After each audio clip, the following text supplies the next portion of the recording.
With 3 gauntlets under our belt, I'm unfortunately starting to see a bit of a pattern arise. There's a type of challenge that I see in many gauntlets and I feel like it needs to be stopped. It's time to stop! It's time to stop, okay? No more! So today I'm going to be presenting the problem with Gauntlet. Now I can already tell there are going to be a number of people upset that I'm being negative about Gauntlet. And I agree that people have been relatively negative about Black Ops 4, sometimes a little too negative, and the tone of many channels on YouTube, especially related to zombies, has just been relatively negative. But I don't care. This is my channel, and I want to give my honest opinions on Gauntlet. If you have an issue with me critiquing Gauntlet, well then bite me, or debate me in the comments. I will, though, say some positive things about Gauntlet to begin the video so that people don't think that I only hate the game mode. Overall, I actually think Gauntlet is a fantastic game mode and a net positive to Black Ops 4. One of the things I really like and appreciate about Gauntlet is that it does an amazing job of taking advantage of how Black Ops 4 Zombies is structured. Anyone who's ever tinkered with mutations will know that the game can be altered and changed in a million different ways, all by just flipping a few different switches. This is essentially what Gauntlet is doing. Every round those mutation switches are altered and maybe a few other things are changed, and then boom, we've created a new challenge on the fly, and every round will be a brand new experience and different from the last. I think this is a clever implementation and use of how Black Ops 4 Zombies was designed and shows off how flexible it is as a game. I mean, this game was built with mutations from the ground up in mind, and I think it's what allows something like this. I don't think you'd be able to get a Gauntlet mode in other Zombies games as easily, or just as creative. Another thing I like is that it allows players to experience things that they wouldn't otherwise. If you're a scrub like me, for example, you can play the 9 Gauntlet and suddenly you're able to fight the Easter egg boss, and most people probably won't ever be able to fight the elephant because they won't do the Easter egg, but if you work your way through the Gauntlet, which everybody has available to them just by entering the mode, they can fight that boss. The game mode also teaches new players how to play the map. Oftentimes, the bronze challenges are relatively simple. They're things like build the shield, turn on the power, open all the doors.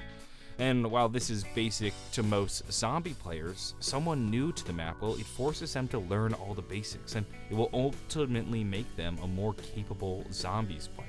And with that said, this mode really scales well for all skill levels. Every type of player has something going for them. If you're a new player, shoot for a bronze challenge.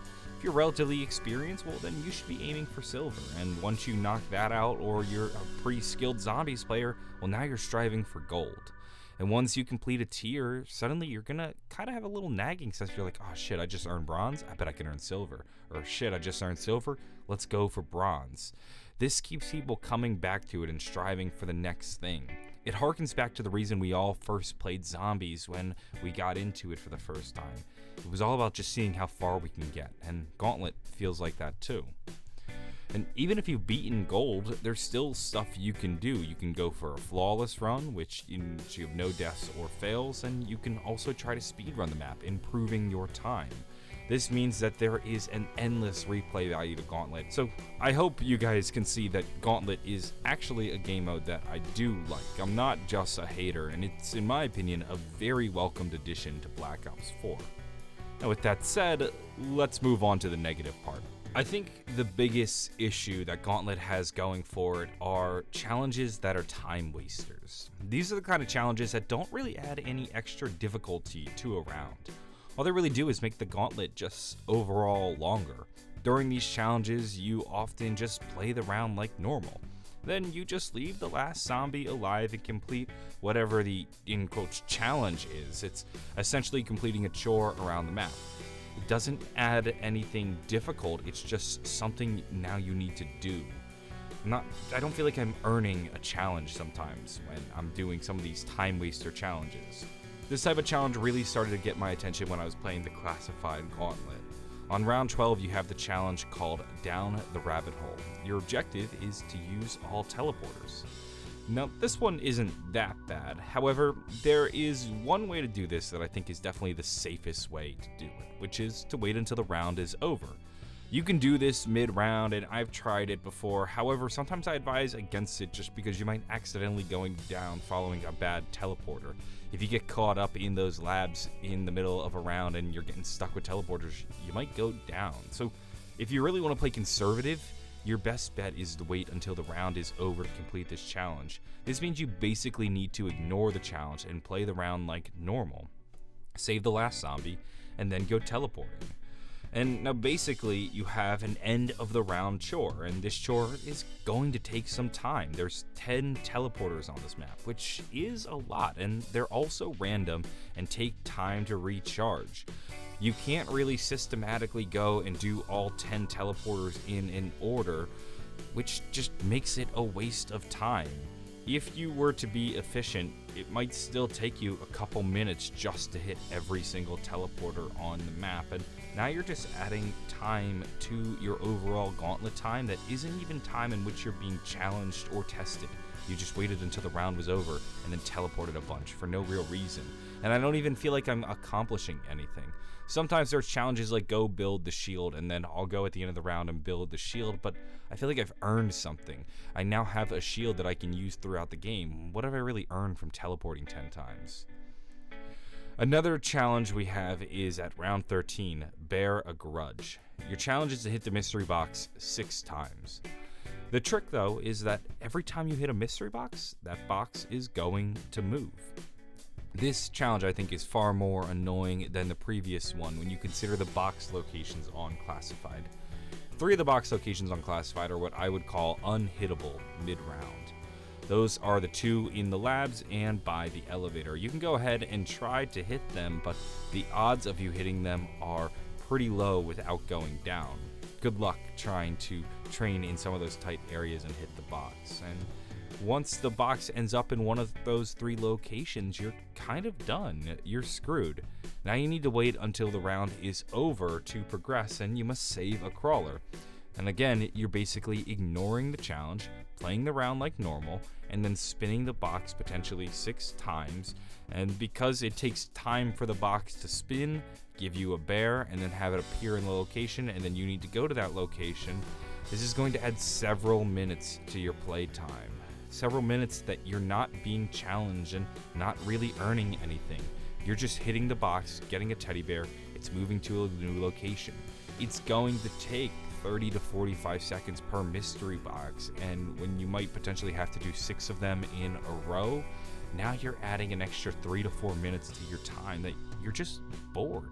You're not really doing anything important or anything valuable to the game. You're just spinning a useless mystery box. The same thing happens a 3rd time on Challenge 18 with Challenge Shock and Awe. Get 55 trap kills and survive for 5 minutes and 55 seconds.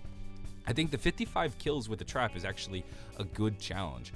The traps on Classified are relatively tricky to use. They're not as straightforward as other maps because, well, they're just 2 lanes, and it's also in a very inconvenient location. Some maps have really easy traps that you can train around, but this one actually requires a little bit of thought, and it also teaches players how to build the trap. They might not have even realized that those metal detectors are traps, so it forces them to learn that. My issue with this challenge is the survive 5 minutes and 55 seconds. I mean, just why? I mean, once I get my 55 kills, then I need to sit around and waste 5 minutes and 55 seconds until that timer runs out. What's really the point? I'm honestly just walking in circles until the clock strikes 0 and then playing normally again. So, while I think part of it feels like a challenge, they've then tacked on this extra bit that really just does nothing but waste time. I hope you guys can see that these challenges aren't something that are making Gauntlet particularly harder. They're just taking time and inflating everyone's overall time. I'd much rather these challenges be replaced with something that either is difficult or changes how I approach the round. And if I find that I've abandoned the challenge and I'm basically playing the round like normal, then that challenge has failed in my opinion. And it's not just Classified Gauntlet. I found that 9 also has a similar issue with a few of the challenges. You have Bored to Death, which I think can be summed up with this video that I found on Reddit. And then there is the challenge 9 minutes in Hell, which can be beaten by you literally just walking around in a circle and dicking around for 9 minutes. Like, seriously, do I honestly want to sit there and play through a round for 9 minutes? What kind of challenge is that? You might as well just play zombies normally if you're going to be doing that. I'm not working towards anything. I'm not fighting for something. I'm just playing zombies. It's dumb. Neither of these challenges are particularly hard. They're just time-consuming. So, going forward, I'm going to like Gauntlet, and I'm going to play each one and probably play them a lot because I do find them fun. However, I'm going to moan and groan every time I reach one of these challenges that I mentioned earlier. And I'll play through them, but I'm going to be bored for several minutes and just waiting and hoping to get back into the action relatively soon. Hopefully going forward, we can have less challenges like these and more challenges that force me to actively adapt and change my playstyle round by round on the fly. And Treyarch, if you're listening, and consider that in your challenges, that design philosophy. I think it could go a long way. That's going to wrap up this video. What do you think about Gauntlet? What are the challenges you dislike? What are the challenges you love? I'd like to hear what you guys think about this. What are your overall thoughts on these time-wasting challenges? I'm going to go. Have a wonderful day, and bye.